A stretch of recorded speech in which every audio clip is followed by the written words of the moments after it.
Every morning, the drain tells the story before you do. You reach for the shampoo, run your fingers through your hair, and a moment later, you're looking at your palm, more than yesterday, more than last month. You tell yourself, it's the water. It's the stress.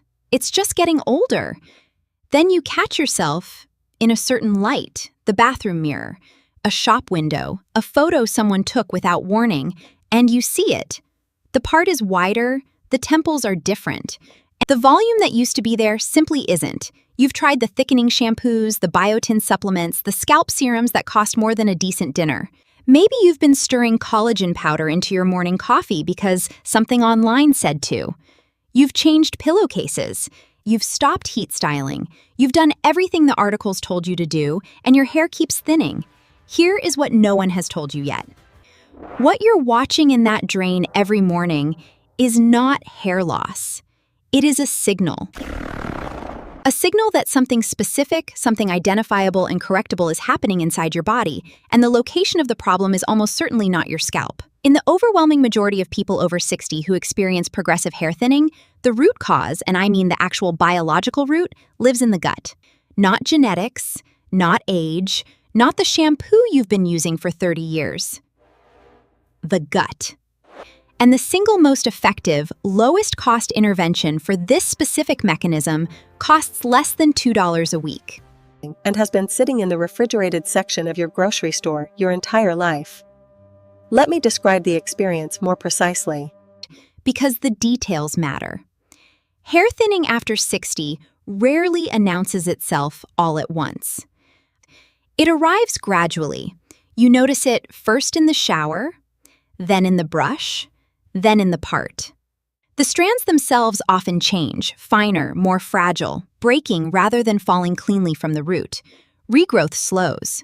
New hairs that come in are thinner than the ones they replaced. The overall texture changes. It lies differently. It responds to humidity differently. Products that worked for years suddenly don't. This pattern, gradual, diffuse, affecting overall density rather than creating bald patches, is called diffuse alopecia.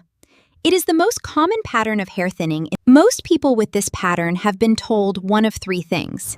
It's genetic, it's hormonal, it's just what happens. Here is what is wrong with all three answers. They describe a destination without explaining how the road got there. Genetics and hormones are real factors, but they operate through mechanisms, specific biochemical chains of events that can be influenced. Its genetic and its aging are not diagnoses, they are surrenders, and they point you directly away from the actual problem. The system is built to manage symptoms, not correct causes. There is no billing code for restoring a gut microbiome. So this conversation is not happening at your next appointment, it is happening here. Before we get into the 5 specific factors driving this, I need to demolish one belief that is slowing people down. Biotin deficiency causes hair loss. You have seen this on every bottle of hair supplement ever manufactured. The science behind it is almost entirely unsupported for healthy adults. A comprehensive review published in the journal Skin Appendage Disorders found that true biotin deficiency is exceedingly rare in adults eating a normal diet, and that the evidence for biotin supplementation improving hair in people who are not genuinely deficient is essentially absent. What that means is this: if you have been taking biotin for 6 months and your hair is still thinning, it is not because you need more biotin. It is because biotin was never the problem. The problem is something else, and that something else is exactly what we are going to address. Think of your hair follicles the way you would think of outposts at the very end of a long supply chain. Your body at any given moment is making hundreds of allocation decisions. It's about where to send nutrients, oxygen, and building materials. The brain gets priority, the heart gets priority. The liver, the kidneys, the immune system, all ahead in the queue. Hair follicles are the last stop on the delivery route. When the supply chain runs normally, when absorption is efficient, reserves are full, and the distribution system is healthy, Even the last stop gets what it needs. The follicle receives its keratin building materials, its iron, its amino acids. Hair grows thick and strong. But when there is a disruption anywhere along that chain, a breakdown in the gut, a depletion of stored minerals, a chronic inflammatory signal running in the background, The system begins making cuts. And it always cuts from the end of the root first. The brain will not be sacrificed. The heart will not be sacrificed. Hair will be sacrificed. What you are watching in the drain every morning is the end result of cuts made somewhere earlier in that chain. Our job today is to find exactly where those cuts are being made. Before we go any further, a direct word about when this stops being a lifestyle question. Understanding your health is essential, and with our help, you can take control of your well-being. That is a different condition called alopecia areata, which involves an autoimmune response, and it warrants evaluation by a dermatologist. If hair loss is accompanied by sudden unexplained weight loss, more than 10 pounds in 2 months without dieting, see a clinician before doing anything else. If you are also experiencing significant fatigue, extreme cold sensitivity, facial swelling, and hair loss that has come on relatively quickly, these signs together may indicate a thyroid condition that requires a blood test and medical management, not a protocol. And if you have noticed hair loss specifically at the outer third of your eyebrows, the portion closest to your temples, combined with any of the symptoms above, do not wait. That specific pattern is strongly associated with thyroid dysfunction and warrants a TSH panel this week. For everyone else, diffuse. The 5 mechanisms we are about to discuss are exactly where to look for causes of hair loss. The first factor, and the one that connects most directly to today's central claim, is the gut microbiome.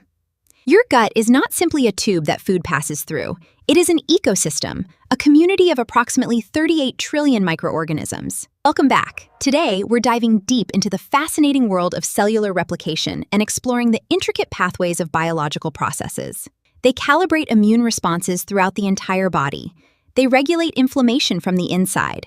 And critically for our topic today, they determine how effectively your intestinal wall absorbs nutrients. Here is the mechanism that matters.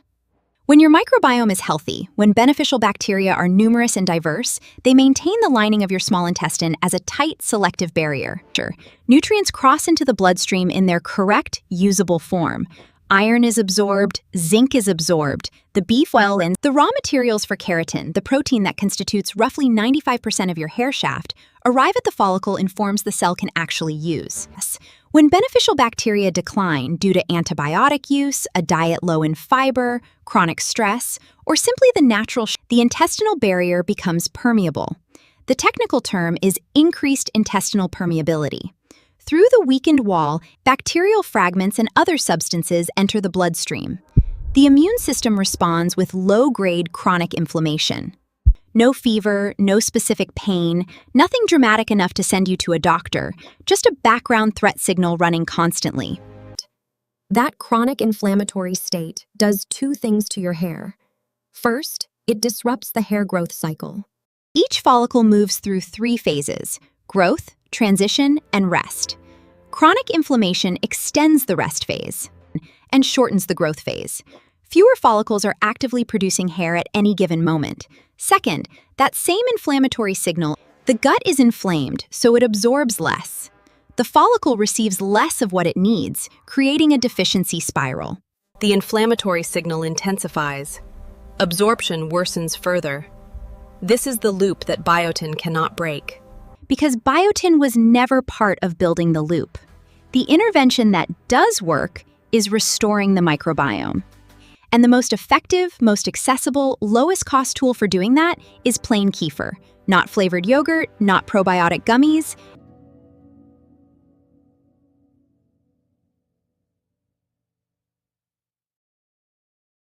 One glass consumed at night before bed, specifically at night because the gut performs its most active repair and microbial integration during sleep.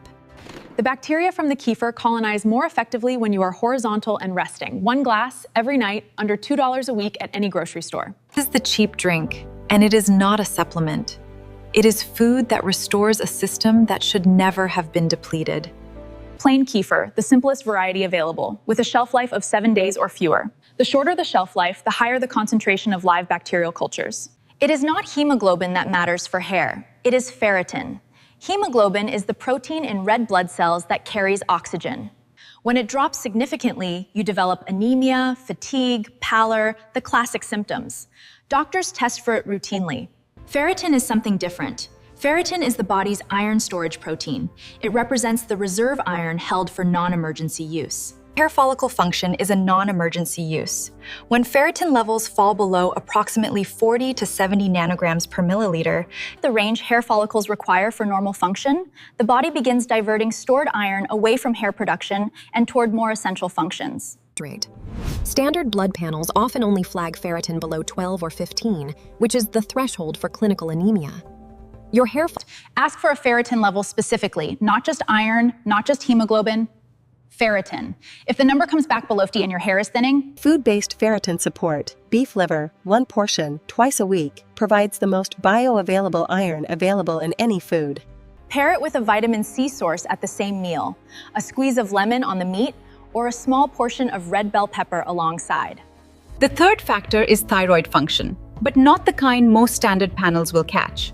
A full thyroid panel includes TSH, which is thyroid-stimulating hormone, free T3 and free T4. Many routine panels run only TSH. TSH can appear normal while free T3. kinesis, the active thyroid hormone, the one that enters cells and governs their metabolic rate, sits at the low end of the reference range. Including the rate at which hair follicle cells divide and produce keratin. A thyroid operating at the lower edge of normal is like a factory running at 70% capacity. The output looks almost acceptable from a distance, but over months and years, the cumulative deficit appears in energy levels, in body temperature regulation, in the rate of nail growth, and in hair density. If your thyroid numbers have come back normal, but you have persistent cold sensitivity, slightly slower digestion than you used to, and gradual hair thinning, discuss free T3 specifically with whoever manages your care. The fourth factor is one of the most important and the least discussed. Most people who hear it immediately say, the issue is not how much protein you eat. The issue is how much of it your gut converts into the specific amino acids your follicles can actually use. Keratin, the structural protein of hair, is built primarily from cysteine, lysine, and methionine. These amino acids are released from dietary protein during digestion, Then absorbed across the intestinal wall. If either stage of that process is compromised, if stomach acid production is insufficient, which becomes progressively more common after 60 and is dramatically underdiagnosed, or if the intestinal wall is inflamed, protein passes through partially undigested or in forms that cannot be efficiently absorbed, the follicle receives a deficient supply of its primary raw material. Hair becomes finer, growth slows. This is why the gut is the central mechanism, not only because of inflammation and mineral absorption, but because the gut is also the primary site of protein breakdown. Restored gut function and protein utilization improves alongside mineral absorption at the same time. A practical step beyond kefir, bone broth. Slow-cooked bone broth contains pre-digested collagen proteins, amino acid chains already partially broken down by the long cooking process, making fewer demands on a compromised digestive system. 1 cup daily with lunch, homemade from any bones, simmered for a minimum of 4 hours, or store-bought with no additives or added sodium. The fifth factor is the one that, in practice, can override every other intervention combined if it is not addressed. Chronic stress. Not the acute stress of a difficult week, the low-level, sustained, habitually ignored stress that has become the background noise of daily life for most people over 60. Financial worry, health anxiety, the accumulated weight of decades of responsibility, the particular loneliness that can settle in during this chapter of life, in ways that are rarely spoken about directly. Here is the mechanism. Under chronic stress, the adrenal glands, 2 small glands positioned atop your kidneys, maintain elevated cortisol production. Cortisol is the body's primary stress hormone. In short bursts, it is protective and essential. In chronic elevation, it is destructive in very specific ways. Elevated cortisol directly accelerates the transition of hair follicles from the growth phase into the resting phase. This is not a metaphor. Cortisol physically shortens the active production period of each follicle and lengthens the dormant period. Fewer follicles producing hair simultaneously means visibly lower density over time without a single strand falling out dramatically. Chronic cortisol elevation also suppresses the immune regulation required for a healthy gut lining, which brings us directly back to the first factor. Stress damages the microbiome. A damaged microbiome reduces nutrient absorption. Reduced absorption starves follicles. Alcohol and sugar in the evenings, which further deplete the bacterial communities the gut needs. The loop closes back on itself. The intervention here is specific, not reduce stress. That is not a protocol. This is the 4 to 7, 8 breath. Sit comfortably or lie down. Place one hand on your chest and one on your abdomen. Inhale slowly through the nose for a count of 4. Your abdomen should rise, your chest should remain still. Hold for a count of 7 without strain. Exhale slowly through the mouth for a count of 8, long, deliberate, like blowing out a candle positioned at the far end of a long room. 4 complete cycles, 2 minutes total. This activates the vagus nerve, the primary trunk of the parasympathetic nervous system, which is the biological counterweight to the stress response. Heart rate slows, blood pressure drops, cortisol production decreases. The follicle receives a different chemical environment to operate in. Do this every night before sleep, immediately after the kefir, 2 minutes and 1 glass. The combination addresses the cortisol mechanism and the microbiome mechanism simultaneously, in the same sitting at the end of every day. Here's the complete protocol, sequenced as a single daily practice. Morning, immediately after waking. Before coffee, drink a glass of warm water body temperature, approximately 98 degrees, with the juice of a quarter lemon. This gently stimulates bile production and prepares the gut for efficient absorption from the first meal. If you have elevated stomach acid or an active ulcer, With breakfast, real oats, 3 tablespoons dry weight, cooked 15 minutes on the stove, not instant packets. A fiber that selectively feeds beneficial gut bacteria. The oatmeal is what gives the kefir bacteria something to thrive on through the day. Kefir repopulates. Oatmeal sustains. Twice weekly at lunch, a portion of beef liver with a squeeze of lemon or a small serving of red bell pepper alongside. Ferritin support. The most bioavailable iron source available in ordinary food. Daily with any meal, a tablespoon of raw unsalted pumpkin seeds, roughly a small palmful. Or 2 tablespoons of tomato paste added to any cooked dish. Pumpkin seeds provide zinc in highly bioavailable form. And it is commonly deficient in people over 60. Zinc cannot be efficiently absorbed from a compromised gut, which is precisely why. Evening, remove processed cheese, cured meats, and sweet foods after 6 o'clock. Hidden sodium and evening sugar both increase systemic inflammation. The same inflammation shortening your follicle growth cycle. This is a subtraction from the evening, not an addition. It costs nothing. Before bed, 1 glass of plain kefir, simplest variety, shortest shelf life available, room temperature or cool, never heated. Follow it with 4 cycles of 4-7-8 breathing. Then sleep. That is the complete protocol. 1 grocery list change, 1 subtraction from the evening, 1 glass, 2 minutes of breathing every night. Consider someone I'll call Eleanor, 67 years old, retired, sharp, and attentive, the kind of person who had researched her situation thoroughly before arriving anywhere for help. She had been dealing with progressive hair thinning for 4 years.